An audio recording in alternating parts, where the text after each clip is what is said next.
তৃতীয় লিঙ্গের মানুষজন পুরুষের ন্যায় তাদেরকে মসজিদে এসে জামাতের সহিত নামাজ পড়তে দেখি না। এতে মুসলিম উম্মার দায়বদ্ধতা কি?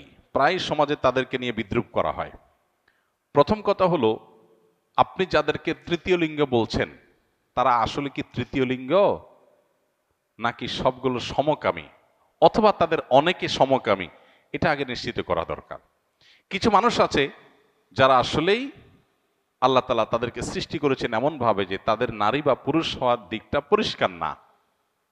তিনি পুরুষ হওয়ার পাশাপাশি তার মধ্যে নারীত্বের কোনো সিমটম বা আলামত আছে, অথবা তার বডির স্ট্রাকচারে নারী হওয়ার পাশাপাশি পুরুষের কিছু আলামত আছে, হতে পারে, যাদেরকে আমরা হিজড়া বলি।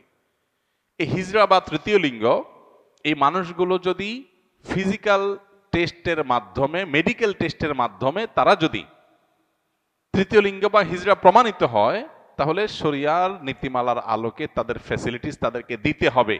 রাষ্ট্র এবং সমাজের সেখানে দায়বদ্ধতা আছে, এবং এক্ষেত্রে তাদেরকে যে কোণঠাসা করে রাখার প্রচেষ্টা, সেটা বন্ধ করতে হবে। এতে কোনো সন্দেহ নাই। একজন মানুষ, তিনি গায়ে গোত্রে পুরুষ, হয়তো নারীত্বের কোনো আলামত তার মধ্যে আছে, তাহলে পুরুষের সমস্ত ফ্যাসিলিটিস তিনি পাবেন।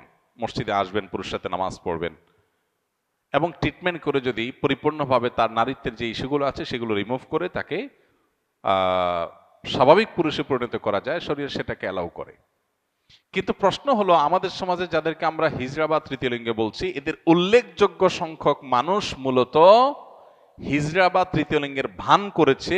মূলত তাদের মধ্যে অনেক সমকামীরা লুকিয়ে আছে, যেটা আমাদের প্রচলিত আইনে দণ্ডনীয় অপরাধ। হিজড়া সাজলে সেটা সহজ হয়। এর আগে আপনারা পত্রপত্রিকা দেখেছেন, বিভিন্নভাবে উদ্যোগ নেওয়া হয়েছে তাদেরকে চাকরি দেওয়ার জন্য। পরবর্তীতে যখন মেডিকেল টেস্ট করা হলো, দেখা গেল একটাও হিজড়া না। এরকম অনেকগুলো ঘটনা ঘটেছে এবং পত্রপত্রিকা এসেছে। আমি সবাইকে বলছি না, অনেকেই আছেন যারা হিজড়া, কিন্তু অনেককে ধরে ধরে হিজড়া বানানো হচ্ছে, অনেকে হিজড়া সাজতেছে।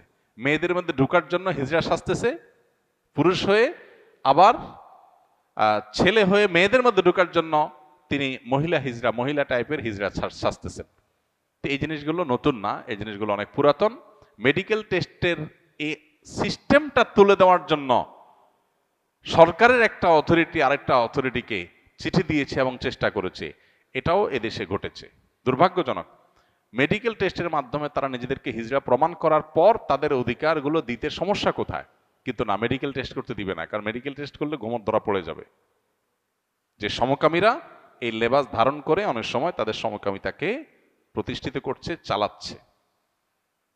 ঠিক একইভাবে